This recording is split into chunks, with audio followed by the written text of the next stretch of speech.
আসসালামু আলাইকুম, সবাই আশা করি ভালো আছেন। এটা হচ্ছে স্পেশাল নেপিয়ার ঘাসের বীজ। আর এই বীজগুলো আমি কিছুদিন আগে আমার যে ঘাসের জন্য আমি 5টা জমিন নিয়েছিলাম, ওই একটা জমিনের ভিতরে ফালাইছি, আর বাকি জমিনের ভিতরে আমি ফালাইতে পারি নাই। কারণ হচ্ছে বাকি যে জমিনগুলো ছিল ওই জমিনের ভিতরে মানুষের ফসল করছিল, আমি এই জমিনগুলো কট নিয়েছিলাম।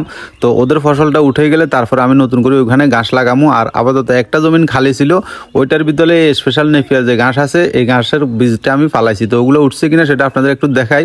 তার আগে আমি যে জমিনগুলো নিছি গরুর ঘাসের জন্য সেগুলো আপনাদেরকে একটু দেখাই। আর আসলে এখন হাতরের ভিতরে আসলে খুব সুন্দর লাগে, চারিদিকে শুধু সরিষা সরিষা দেখতে, মানে সেরকম একটা ভিউ আসে। যাই হোক, এই যে জমিনটা দেখতেছেন এটা হচ্ছে 1 নাম্বার জমিন, মানে আমি 5টা জমিন নিয়েছি, তার ভিতরে এটা হচ্ছে 1 নাম্বার। আর এই জমিনের ভিতরে সরিষা ফালাই দিছে, মানে যার কাছে বাগা ছিল উনি কিন্তু সরিষাগুলো ফালাই দিছে, আমার কাছে কট দেওয়ার আগেই ফালাই দিছিল।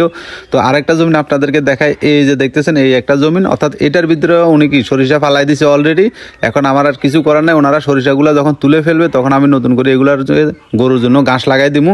আর এখানে আরো একটা জমিন, এটা হচ্ছে 3 নাম্বার, মানে এটা পাশাপাশি 2টা জমিন। এটাতে আলু লাগাইছে, বাদাম রুইছে, ওইদিকে মরিচও লাগাইছে। মানে ওনাদের যে ফসল আছে ফসলগুলো উঠার পরে আমি এগুলোর ভিতরে গরুর ঘাস লাগামু। যাই হোক, ওইদিকে আপনাদেরকে 3টা জমিন দেখাইছি। আর এখানে আরো একটা জমিন আছে, এই যে জমিনটা দেখতেছেন এটাতেও সরিষা ফালাই দিছে, মানে সরিষা সরিষা পুরো হাতরের ভিতরে শুধু সরিষা ক্ষেত সরিষা ক্ষেত, দেখতে কিন্তু খুব সুন্দর লাগতেছে।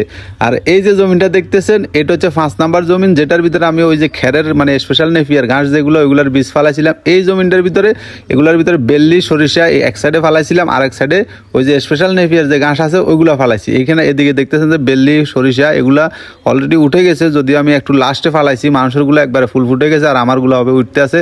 আর এখানে বাইলা দেখছেন, বাইলার আগে এখন আমরা বাজি করে খাইতে সেরকম একটা স্বাদ, কে কে খাইছেন এরকম বাইলার আগে একটা কমেন্ট করে জানাইয়েন। যেহেতু এখন বাইলার সিজন, মানে ক্ষেত খামারের সিজন, এখন দেখতে মানে হাতরে আসলে মনটা জুড়ে যায়। আর আপনাদেরকে এই যে ঘাসগুলো একটু দেখাই, এই যে দেখেন এই সাইডে ঘাসগুলো ফালাইছিলাম, একটা ঘাসও আমার চোখে পড়ে না। যদিও হয়তো কোনোখানে দিয়ে উঠলে টুটলে হয়তো আমি চিনিও না, কিন্তু পুরা জমিনের ভিতরে একটু আড়ে আড়ে দেখলাম কোনো আন দিয়ে একটা মানে সারা উঠছে বলে আমার মনে হচ্ছে। কিন্তু এইদিকে সরিষা টরিষা এগুলো উঠছে, এইদিকে ঘাস ফালাইছিলাম, মানে ঘাসের বীজগুলো উঠে কিনা চাইছিলাম, একটা উঠে নাই, ভাগ্য খারাপ। যাই হোক, আর আমার বাড়িতে দেখেন এই যে ঘাসের কাঠিন লাগাইছিলাম, কাঠিনগুলো মাশাআল্লাহ এই জিঙে গেছে। তবে আমি ওইখানে বীজগুলো না ফালাই যদি কাঠিন লাগাইতাম তাহলে হয়ে যেত। যদিও আমাদের এদিকে কাঠিন মাঠিন এগুলো এত বেশি পাওয়া যায় না, এগুলো অল্প কিছু ঘাস আমি ওইদিকে গরু কেনার জন্য যাওয়ার সময় রাস্তার পাশে পাইছি, আনি এখানে লাগাইছি, দেখছেন মাশাআল্লাহ এগুলো জিঙে গেছে।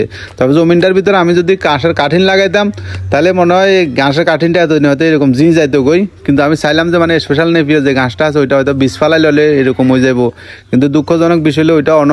আর এটারও কোবাই কাবাই দিতে আসি, চিন্তা করলাম যে এটার থেকে একটু বড় হলে এখান থেকে কাটি কাটি নিয়ে নিই, ওখানে কাঠিন লাগাই দিব। দেখছেন কাঠিনগুলো মাশাআল্লাহ খুব সুন্দর, 4-5টা করে একবার শাখা বাইর হয়েছে। যাই হোক, শেষ মুহূর্তে ওই জমিনের ভিতরে এরকম কাঠিন লাগাই দিব। তো সবাই ভালো থাকবেন, আল্লাহ হাফেজ।